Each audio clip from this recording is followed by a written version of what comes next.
And believe it or not, it's not going to be long before kids are back to school. We're counting it down for you. It's less than 3 weeks away for some, and that means it is time to start shifting back from summer habits, and you got to go back to that school year routine. Yeah, some parenting experts suggest looking at your routines for each part of the day and really examining them. Establish a morning routine to get things started on the right foot. Doing the same things in the same order to create the habits and expectations. Also, a list or chore chart for the kids can help. In the evening, get as much prepared and organized for the next day ahead. Pack those lunches, the book bags, lay out the next day's outfits, and get all of the homework and paperwork done and packed up, ready to go. Yeah, talk over the expectations and general times and routines as a family. When is bath time? When is bedtime? Also, what time everybody needs to be up in the morning. Now, even with those guidelines in place, it's important to keep up consistency in the routine or the sequence of things for your morning and evening. That's because things will keep running smoothly if you do that from one school day into the next.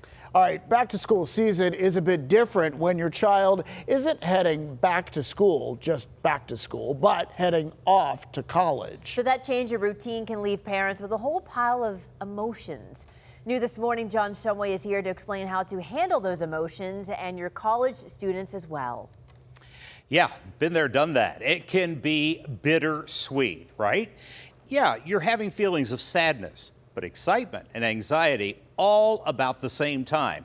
That is expected, especially if it's the first time that your child is leaving home. Now, you've probably heard the common term for this. This is called empty nest syndrome. A large part of a person's identity when they have kids is that role as a parent. And when the kids go off to college, it is a huge change.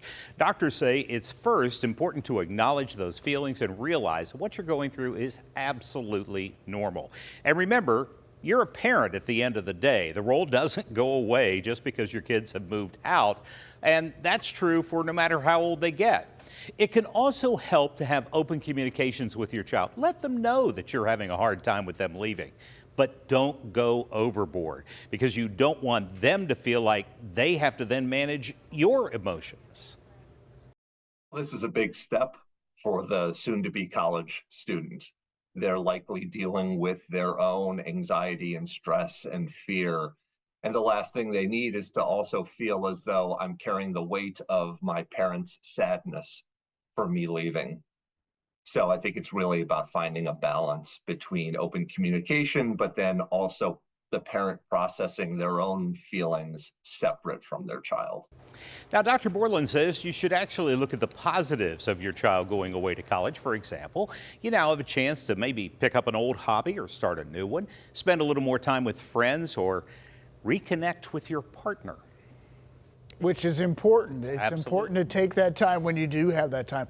I still remember, I remember my mom crying when they dropped me off at Syracuse. And like, you carry that with you, but I mean, she didn't want to like make me feel bad. Right. It should just happen sometimes. Right? Oh, and I should point out, dads cry too. Yeah. Oh, John, did you? Yeah, Oh, I it don't was remember any tears for me. I was the last one of 3. I think they were ready. They were like high-fiving as they drove We away. are good to go. Done. Best of luck. You know? All right. Thanks, John. We appreciate it.